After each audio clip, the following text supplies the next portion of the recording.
Hey everyone, welcome to the Industry Show. I'm your host Nitin Bajaj, and joining us today is Raj Jaswa. Raj, thanks for having us here. Thanks, Nitin, for inviting me. Oh, this is our pleasure. Thanks. And you know MR, right? And he'll always tell me that I find the most beautiful homes, and this is by far one of the most beautiful. Well, for MR, maybe the second most beautiful.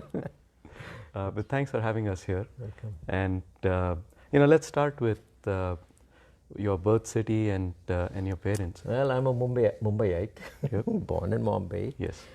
And, my parents were also Bombayites. Right. Been in Bombay for a long time, mother and dad. And now we are here in Yes. California.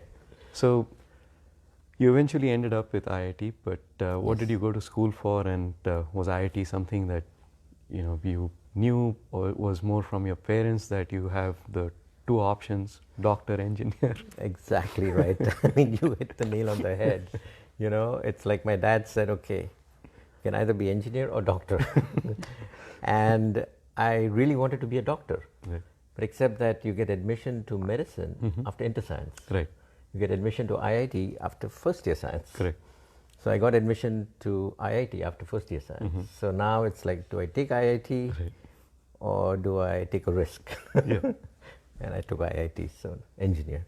So interesting. We were talking to Fanish yesterday, and he said pretty much the same thing. He wanted to be a doctor. Okay. And he was even thinking about going back and doing it, but he didn't. Ah, okay. And so it's really interesting. Actually, one of my classmates, who's now in LA, he actually became a doctor at IIT, engineer at IIT, worked for IBM for 20 years, got his pension established, and then at the age of 40, He went to he retired from IBM, became a doctor over 12 years. Wow. And now for the last 10 years, he's been practicing in LA. That is as amazing. a doctor. I should go meet up with him. Yeah. It's an inspirational story. Yeah, it's people. So, you've come from Bombay to here, and you travel quite a bit. What's your favorite city? My favorite city, believe it or not, is going to surprise people. It's actually Chiang Mai. Wow. So Chiang Mai in Thailand is my favorite city. And Very laid back, very peaceful. It's not laid back and peaceful. Well, that's the first impression you get. Right. But it's actually a hubbub of activity. There's got so much energy in it. There is so much creative energy in it. So, for example, there are all these classes and things that you can learn there. Yes. So, Kalpana, my wife, she went and learned Thai vegetarian cooking. Wow. There. And then I said, I'll go and learn something else too. So I learned Thai massage in Chiang Mai. And then I learned all kinds of other skills, And so I just love Chiang Mai. That's because awesome. you get to know the people when you go and learn what that Right. city is special Belong about, to the right? place, right? So when you go and learn something that every city has got something special. True.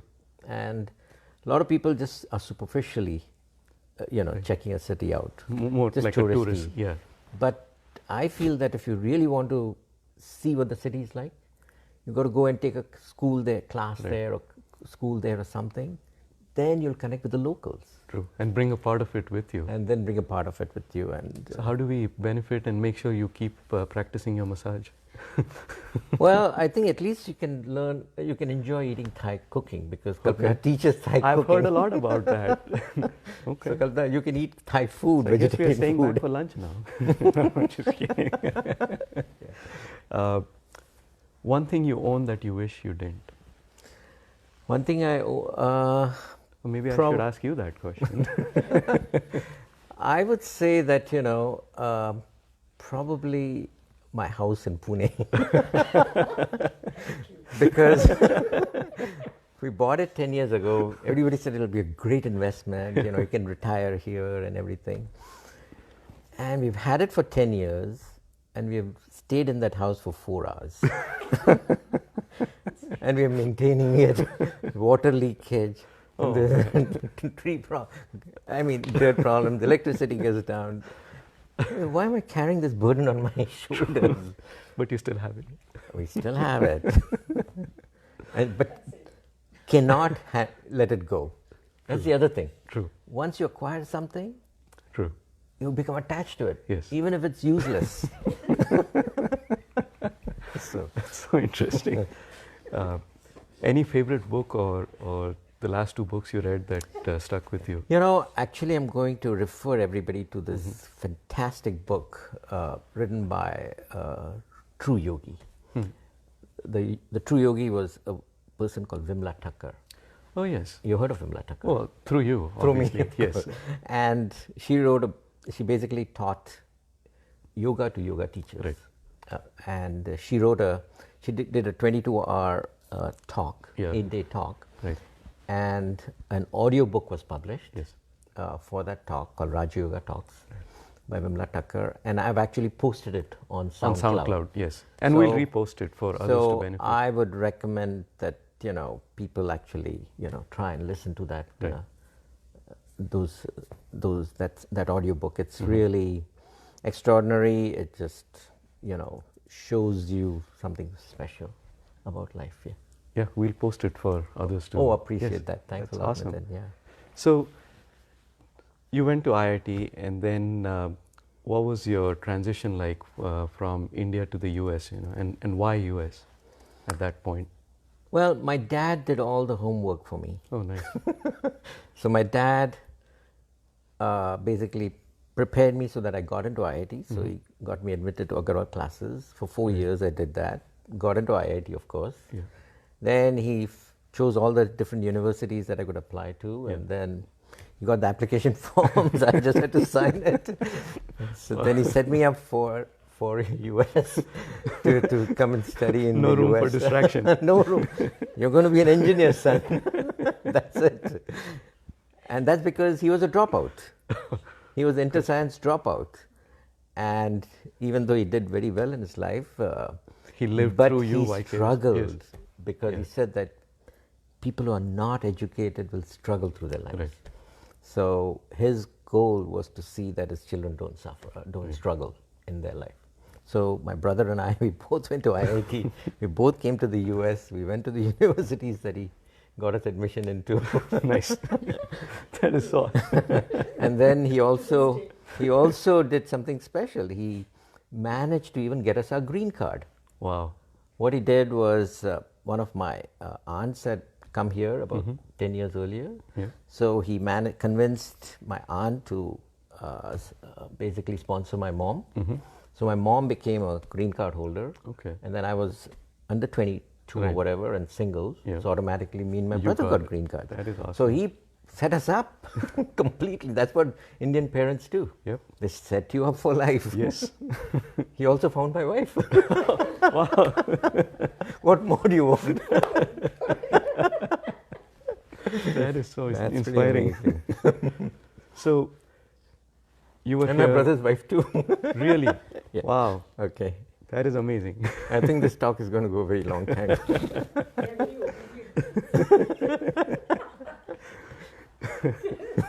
So did he also find you the first job? No. What's interesting is as soon as we got finished our education, it was hands off. After that, he said, I've done everything I should be doing. Now it's up to you. Now, whatever happens to your life is in your hands. And actually, that's exactly what we did with our kids too. Till they were in school, like we were, disciplinary parents, managing everything, ta-ta-ta-ta-ta. And then, once they went into college and so on, then it's like, okay, it's your life. You choose. You choose Nice. what happens to your journey. Because you want everybody to have their own journey. Right. And India, and unlike India here, it's a land of opportunity. Yes. You can pretty much succeed in anything that you do. Right. If you put in enough effort and passion and planning. Yeah. True. So you were for about 4 years you were at GE, and then about another 6 years or so at Intel. Yes, exactly. How did that lead into your first startup? Yeah, so, I call that my apprenticeship years. Yes.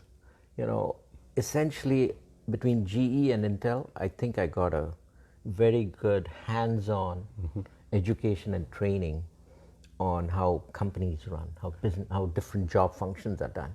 So at GE, I was obviously an engineer doing product design and develop good products and all technology and all that.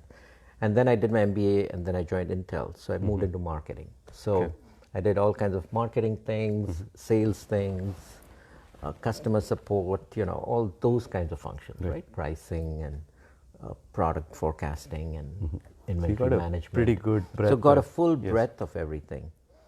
And then basically, essentially some of my friends who I'd been working with at another company, a small company called Chips and Technologies. Okay.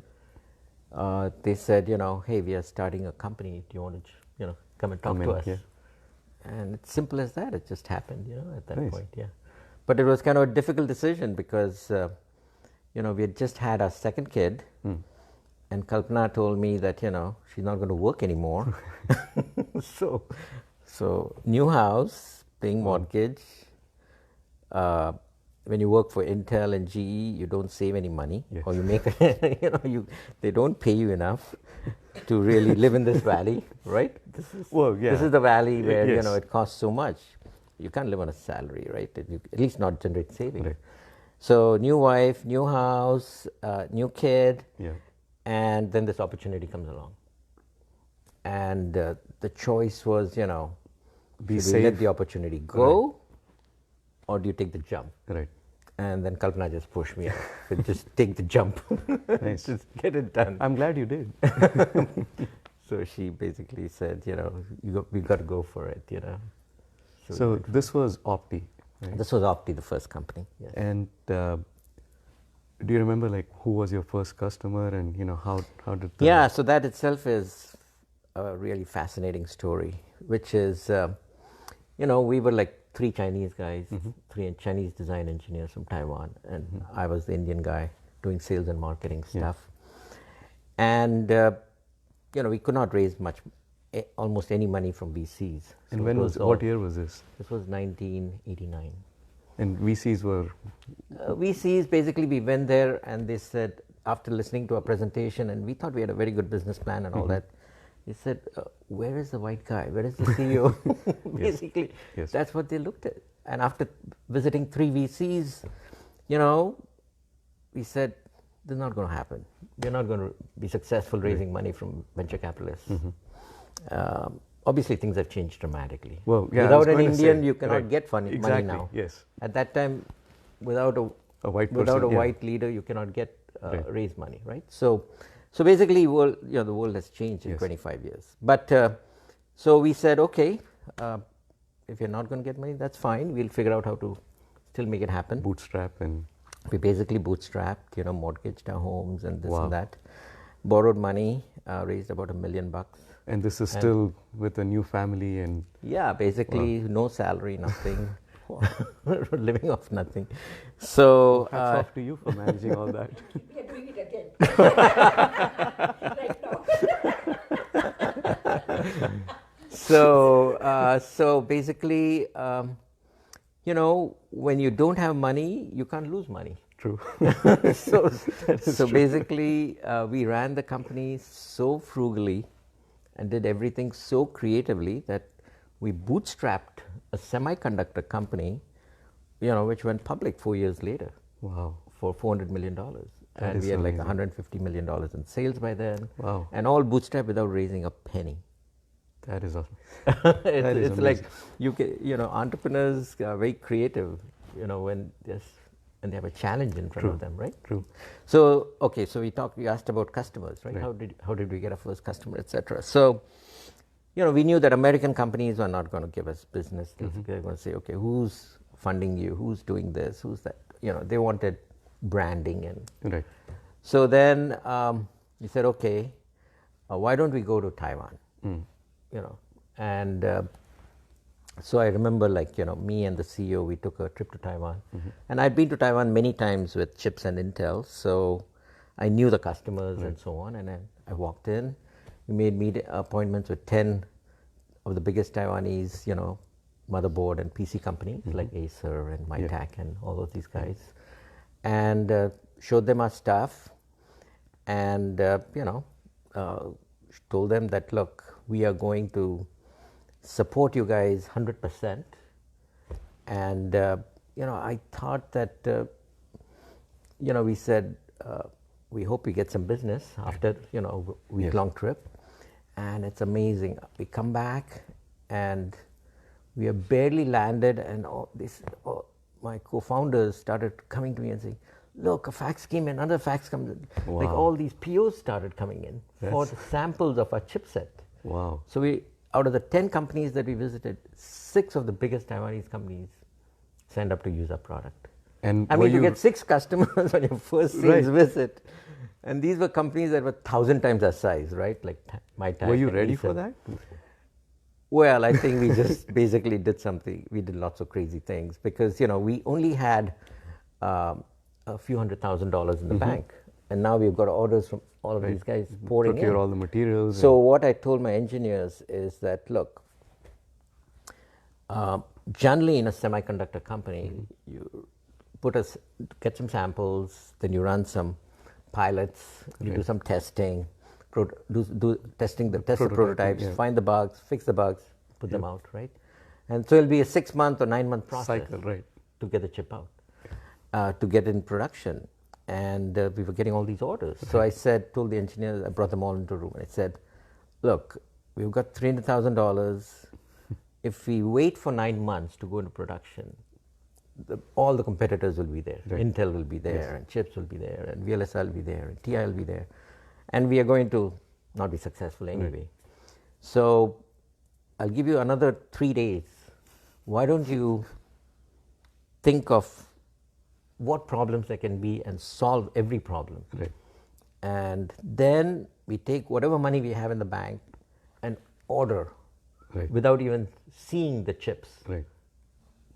You know, the full production. Wow. So, you know, first of all, they fell off their chair, you know, all these engineers, because they're, you know, it's a complex chip, you know, with thousands and thousands of connections and so on. And one mistake and the whole chip won't work, right? So, but you know, human beings engineers are great if you put a challenge in front of them, right? So they deliver. And so after 3 days, you know, we release the chip. Simultaneously, we get the order to make like 100,000 chips. Wow. And, you know, along with our samples, it's all done. We are in business. And in 1 year, our sales went from $0 to $25 million with that approach. It was super risky. But you made it. But it worked, yeah. So once you got to that size, you know, then you got the IPO listing. What was the exit like, and the transition going from Opti to Selectica? What did that look like in, you know? Well, the thing is that, you know, so we ran this company for about 7 years, right? And then basically, like, you know, everybody was, you know, rich. Yes. All the co-founders are rich because no, you know, we didn't have any VCs, so essentially, like, you know, it was all our money, and so, you know, everybody started going off in their own way, and so did I, and then basically ended up meeting this Indian IIT guy who had worked at Xerox PARC, Dr. Sanjay. He was a AI guru, and he said that, you know, he's come up with some brilliant idea. He said the internet is going to be something great, and, you know, I was not a software guy. Right, and this is like what, mid-90s? 96. 96, like. At Taikon, and so said, why not, you know, let's just do it. Right. We'll figure it out along the way.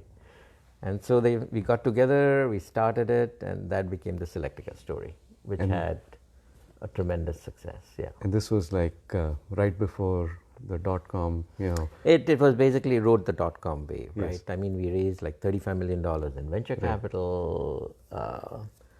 We had an IPO which raised like $200 million at a $5 billion valuation. $5 billion. It's just a monster. And, you know, we had all the biggest companies using our product. You know, basically the world was very ready to try new things, you know. See, one thing about the .com people don't realize, bust or boom or bust, is that it was a time when people were open to new ideas. And that's why actually the technology pace accelerated. The technology speed at which it entered the market, the speed at which people, you know, accepted new technology, that just exploded. And in a sense, that set the stage for the next 15 years or 20 years of boom time, tech boom that we are seeing, the whole world enjoying. The genesis was in that. Yeah, in the Dotcom, which ended up in a bust, but it was still the foundation was laid where everybody got educated about the internet very fast. Yes. So you've been since doing a lot of, you're sharing your wisdom and experience that you've learned in the industry. Yes. You're going back. You're fairly involved with the IITs. You're teaching entrepreneurship. Any, maybe in a minute or so, anything that you've gained from that experience or the shaping, the next generation? Yeah. So I feel that there is. So basically, the last 5 years I've been teaching at IIT Bombay, IIT Gandhinagar, also taught at VNIT Nagpur, and a couple of other colleges in India. And I decide that why don't we teach entrepreneurship to the engineering students in India? And concurrently, I saw one thing that is kind of sad, but definitely can be addressed, is that as I told in the beginning, my dad was the mentor, right? Yes. He planned everything for me, strategized everything, set me up for my career, etc., and my life. And here I'm going to IIT and all these super bright students, and they have no mentor. Nobody is managing their careers. Nobody is managing their personal growth, And so I found that, I've kind of extended my entrepreneurship course from just teaching how to do business to how to shape the human being. More like life lessons. How do I shape the human being so that they've got the right values? How to have discipline, how to communicate with people, how to network, how to, help other people, So how to shape a human being, ultimately, it's those characteristics that are going to determine your success in life. Not the academic. Yeah. Engineer, there are diamond, they're all over the place. Every school will teach you that. Yes. But unless you have those other skills, interpersonal skills, you're not going to be successful in this world. True. Right? True. So that's what I've started doing. Yeah. What drives you? I mean, you've done this over and over again. What keeps you going? Even now, outside of business or entrepreneurship in general, you're still trying out so many new things and experiences. Yeah. So what is the drive behind it, the force? Well, other than you? Well, I think what you realize very soon is that actually the world is a wonderful place. Yes. And a lot of us actually short our own world, We don't extract as much as we can out of life. And, my attitude is like, every minute should be special, right? Every minute, what you eat, what you drink, what you do, the people that you connect with, the activities that you get involved in, the traveling that you do, everything should be special because it's all there, waiting for you to if you're innovative, if you are open and adventurous and willing to try things, it'll just give you positive, amazing experiences, and life will give you amazing experiences. And the energy, right? The more you go out and experience, the more it gives you. The more it gives you. And I think you were going to ask me about that ayahuasca thing, right? Yes. So actually, one of my yoga friends, I'm heavily into yoga. I've been doing it for 20 years. Do it every day. And the great thing about picking up a practice like yoga or something is actually the people that you meet on that journey. True. The people that you meet who also do yoga are all very interesting people. Yoga means you're already stepping out of your natural limitations, out of your bounds, right? So the minute you start stepping out of your bounds, these people are already special. So now when you connect with them, they bring all their experiences and kind of start opening up your mind about everything. So one of my yoga friends said, Raj, you got to try this, and for several years I said, no, I don't need to try anything. But anyway, then he said, then I said, okay, let's just do it, because I trusted him. Right. And so Trevor Taylor, who's an Ironman, certified Ironman, basically, took me to this Indian canyon where, there were 20 of us and we had this ayahuasca experience, which is a psychedelic concoction from South America that warriors take before they go into battle, Yeah. And it opened up some extraordinary understanding of how beautiful nature really is. And it's like, even though at 60, you think you've seen everything of life, you've actually not seen anything of life. True. There is, every leaf is 1,000 times more beautiful than we just look at a leaf and walk by. Yes. But a leaf, there's so much going on in there. A flower, there's so much going on in there. Tree, which is full of leaves, how much is going on there? The skies, the clouds, I mean, people around you. I mean, everything is actually 1,000 times richer. But we just, Just blow it away. assume and take it for granted. Whatever impression we have formed. We're not like children anymore. True. Like for a child, even a little ball or It's even amazing, a little, everything is so exciting, Yes. The potential is endless in that little thing. But for us, it's like we already made up our mind. Ball is ball, life is life, life outside. You take it for granted and then just move on. The other people are not, because you look at a person and say, oh, he's a beggar, he's a rich man. You already form mind. Right. You fixed up who everybody is. And you're not basically interested in them anymore. True. But everybody and everything in nature is super interesting. And that's what the psychedelic trip showed, that you can't just, why, God gave us so much that, Why would you ignore it? Why do we, waste our time, Right. And then that put also money into perspective, Right. wealth into perspective, because God said, a lot of people build temples and all that. And God said, at least on that trip, God said, temple is just a bunch of, stones put together a certain way. And it's all my stones anyway. Yeah. So what are you going to give me? Right. True. Right? And you're going to come and you're going to go, and we are just, journeying through. We are just passing through the world. And it doesn't matter whether you're Bezos or whether you are, anybody else. You're just passing through. True. And so when you're just passing through, why don't you make it a great life? Yeah. So that's why, I just want to experience. I enjoy every experience and want to keep enjoying this life. What are you most excited about at this point?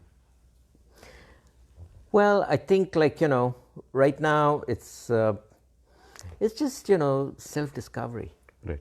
I mean, still discovering myself and everything around the world and nature and family. That explains the Mount Whitney trip that's coming up pretty soon. Yeah, I've got some 2 mega trips coming up, which are kind of, and once you take a big challenge, it shakes you up because, we have to do Mount Whitney in 1 day.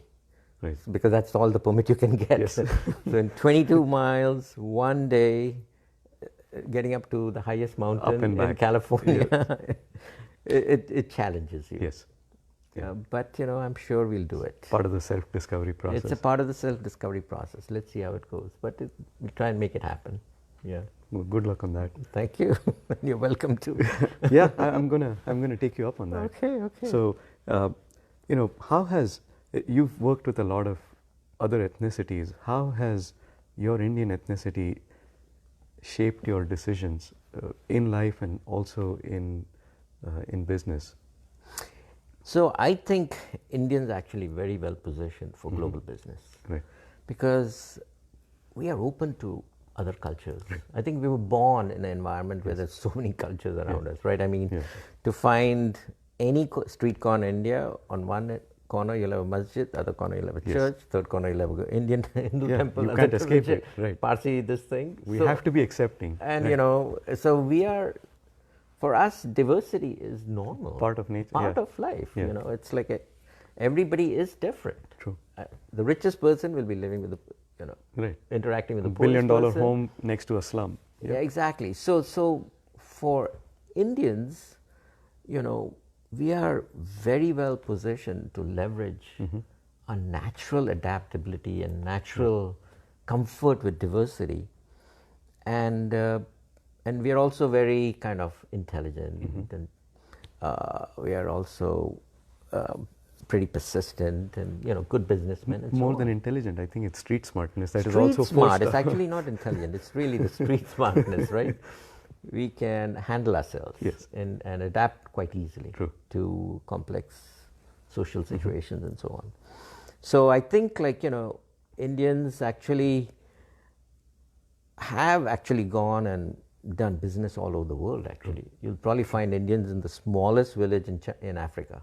Yeah. Or smallest place in Indonesia, you'll find an Indian. Even here, I mean, Indians in Idaho. And Indians in Idaho. Exactly. And for some reason, they very normal, naturally we gel. I mean, gel with yeah. the rest of the people. Yeah. It's not like we don't stand apart. Right. In fact, we're finding initially disconcertingly that all the second generation kids are marrying non-Indians. True.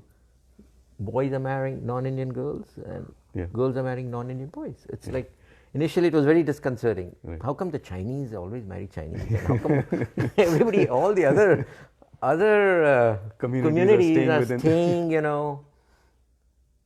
preserving their culture and everything, and all Indians are just... We said, but I think what's going to end up happening is we're going to convert everybody to Indian. Yes. Most likely, yeah. So, any practical or philosophical advice for other entrepreneurs or others wanting to become entrepreneurs? Well, they can listen to about 100 hours of my entrepreneurship classes on YouTube because I've posted on my channel all my classes. Of course, and we'll post links to that. Yes. Yeah, so my channel has got everything. But I think, the key is, I think, develop your soft skills. Right. We know you're great engineers, but there are enough engineers who have got horrible soft skills. Right. So if you can be the soft skill person who's also technically smart, You have the edge. then your company will come together. Right. See, otherwise companies don't come together in a form that will result in a business or a successful business. Yeah. So it is, I think, the Indian in the company, because of his natural personality and because of his soft skills, he can actually make the company successful, make it into a business. So if you want to be an entrepreneur, either be Indian or be close to an Indian and get the soft skills. Exactly. Well, on that note, Raj, thank you very much. This was exciting, amazing, and we're going to continue this journey. We'll post the links to your videos and to the SoundCloud podcast. Great. And I'm looking forward to joining you on the hike in a couple of weeks. Okay. That sounds great. Awesome. Right. Thank you so much. Okay, Thanks, Nitin. Thank you. Thanks, everyone. Yeah.